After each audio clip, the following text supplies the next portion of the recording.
Hello and welcome along to the channel, and this time I thought it's about time made a bit of progress on the Volvo 480. So you will notice we've currently got a wooden windscreen in place. What we need to do is sort out a couple of the little rust patches that are around the top and get it prepared, ready to get its windscreen back in. Also, we need to tackle this exhaust, and finally, hopefully, I can get that sorted and we can get it back on the ground.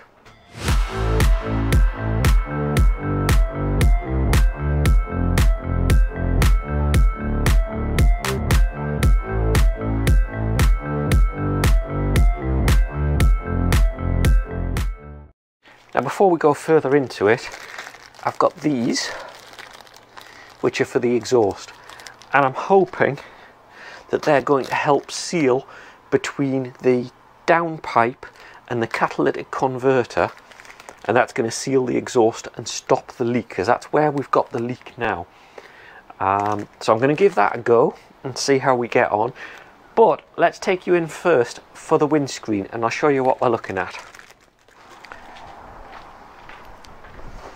Since removing the windscreen, I've had the wooden windscreen in place just to give it a bit of structure. But if we take a look, we've got some rust spots, and before I end up putting a new windscreen in, I want to get those sorted.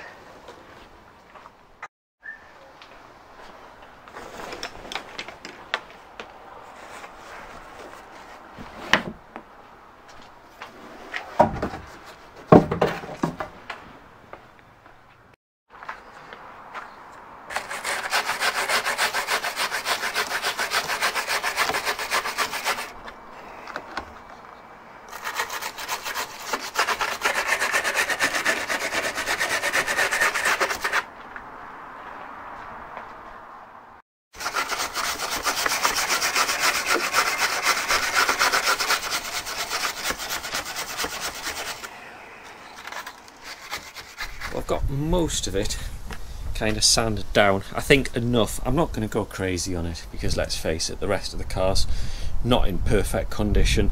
I'm going to put some rust converter on it just to stop it in its tracks, and that should do, I think. I do need to get rid of these bits of rubber, so I think I'm going to need the scraper to try and get rid of these. I'll do a bit more on that and I'll show you the results. This is proving to be really quite difficult, getting the old rubber sealant off. I think what I'm going to do is I've done that a fair bit. I think I'm going to call that a day. You can see I've put the rust converter on. It's kind of gone this black purpley colour, which is what we want, so there's no exposed rust around there. I think that's now pretty much as prepared as I'm going to go for getting the new windscreen on, and that's going to be another challenge. So for now I'm going to leave that and take a look at the exhaust, because I really want to get this exhaust sorted once and for all. So now onto the exhaust. Our shiny new exhaust back here. So what we're going to do is I'm going to take this coupler apart, take that old coupler out, put the other one in, and let's see if we can get it to seal and mate together a little bit better. That's the aim anyway, with the new donut that I'm going to put in the middle of there. Let's get this undone, take a look. That's it apart. That's the state of the old donut. You can see it's pretty destroyed. I think that's from some of my earlier attempts, unfortunately, at trying to fit it. Now the downside is the downpipe doesn't have much of a lip on for it to sit in. It does have a very slight one. I'm actually thinking I might need to use some exhaust putty on it to get a decent seal. I know that's not ideal, but that might be the only way to get it to seal properly this time. I'm actually looking, and even the smaller size donut is looking a little bit big. with the flange that's on this catalytic converter. This I don't think is going to seal properly again, so I think this is going to be a failure, unfortunately. But I'm going to fasten it up, see how I get on. The springs on here actually don't let me compress it quite as tight as I'd like, so I might try it with the spring, see how tight it goes. If not, we might need to take the spring off. I'm not sure if I need to use a spacer or something to tighten it up. Let's see what happens. Well, I think I've just ruined this one because I wasn't at this angle when I was bolting it together, so I was just running the bolt right in, and you can see it's just kind of exploded the donut completely. And I can't tell whether that's got a huge gap there or whether that will actually crush and hold. Now, I did leave the springs on, so they're almost as tight as they can go. I don't know whether to give it a try and just see what happens right now and see whether it magically works in the position it's in. Now, I have noticed, oh, I've lost one of the exhaust rubber brackets. I need to find where that's gone and clip that back up again, because the whole exhaust is now hanging quite low once again. And I think that's after I've been tightening this up in a slightly different angle. I might give them another little bit of a turn, because just now that that's squashed anyway, I might as well squash it completely and see what happens. That's hopefully the exhaust back in one piece. Now, I was getting a blow from here, so what I've done is I've put a new bracket on and also put some exhaust paste on it. That looks like it's sealed. I've also redone that coupling and that coupling as well. It's all sitting in a much nicer place. It is still fairly low as far as exhausts go, but I think that might just be how it is with this. I'm certainly going to cope with it where it is.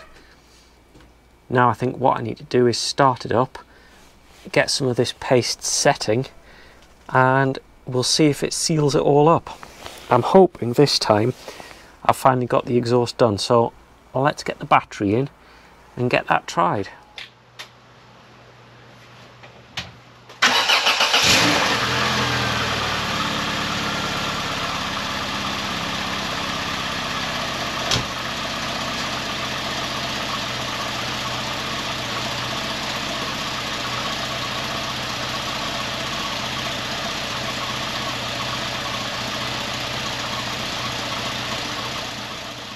I think very soon I'm going to give up with this exhaust. I really cannot stop it.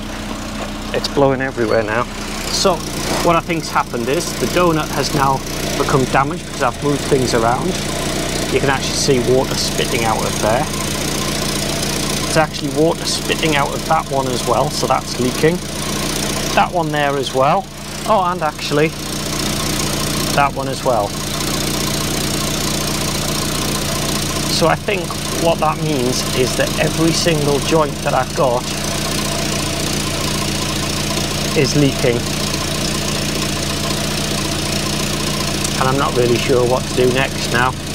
I think I'm running out of options on what I can actually do with this exhaust.